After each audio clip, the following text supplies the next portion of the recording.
4 ways you are killing your passive income empire dreams.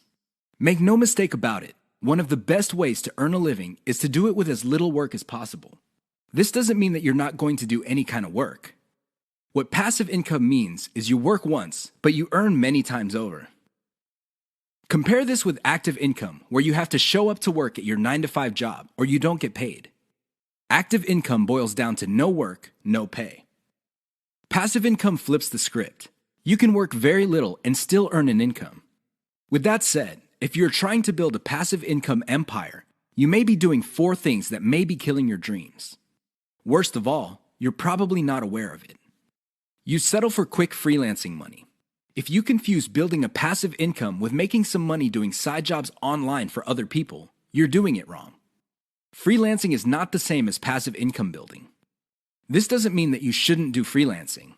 You should get some cash coming in to fund your up-and-coming passive income empire. However, you should not confuse the two. Freelancing is essentially active income, but on your own terms. You work your model to perfection. How many times have you put up an online business, but somehow, some way, it just isn't right? If you keep doing this, chances are you're going to fail. Why? There's no such thing as perfection. You have to learn when to move on to the next project. Otherwise, you're going to get stuck with one project for a long, long time. You can't let go of your 9-to-5 job. I know people who are making full-time incomes with their passive income empire, but still cannot let go of their 9-to-5 job. If you find yourself in that situation, please understand that the reason you can't let go is due to your emotional attachment. It has nothing to do with financial reality. Focus on what works. Learn to let go. You only invest time in passive income planning when you have time to spare. Make no mistake, the better you plan your passive income empire, the more likely it will work, and the more likely it will get off the ground in the first place. Unfortunately, if you don't give it enough time, it simply won't work out. It really is that basic. Keep these 4 dream killers in mind. You might be engaged in them and you don't know it. If any of these sound familiar, you need to stop, let go, and focus on what works. The money is in the list, but not in the way you think. How many times have you heard of the old saying among affiliate marketers, "The money is in the list"? Chances are you've heard of it quite a bit. The reason this saying is so popular in the affiliate marketing community is because it's absolutely true. However, you need to go past the saying. Simply building a list is not going to make your affiliate marketing business successful. That's just not going to happen. In fact, if you just put up a mailing list, chances are it's going to cost you money every month, and you'll have nothing to show for it.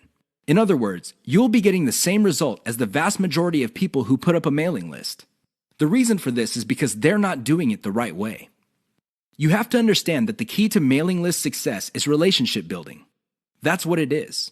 It's a relationship. When people sign up for your mailing list, they want a relationship with your business. Give them that relationship. How? First, you need to build that relationship by actively listening.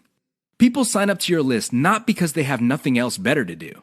They sign up because they have a need to fill. They have a problem to solve. Get to the root of these issues. Make sure that your updates to your mailing list reflect the answers to these issues. Next, you need to get your list members emotionally invested in what you're doing. They have to be made to feel like they matter. They have to be made to feel like they're part of something big or something great. If people feel that your business is just basically going on about its business on autopilot, people are really not going to care. They feel that it's going to succeed regardless of whether they have a role in it to play or not. So, they just step out. Finally, build a personal brand. You have to understand that people are not interested in a relationship with some faceless, distant, remote corporation. They also don't want to deal with an anonymous company. Instead, they want to be emotionally involved with, or at least have some sort of tie with a personal brand. In other words, their hopes and aspirations regarding the solution that they're looking for is tied into your personalization of your brand. That's how you get people emotionally invested. That's how you make them feel like you're listening to them. Keep these in mind, because otherwise your list is just not going to make any money. The old saying of, "the money is in the list," is just going to remain exactly that for you. A saying. Turn it into a reality. Build it on the solid foundation of a brand relationships.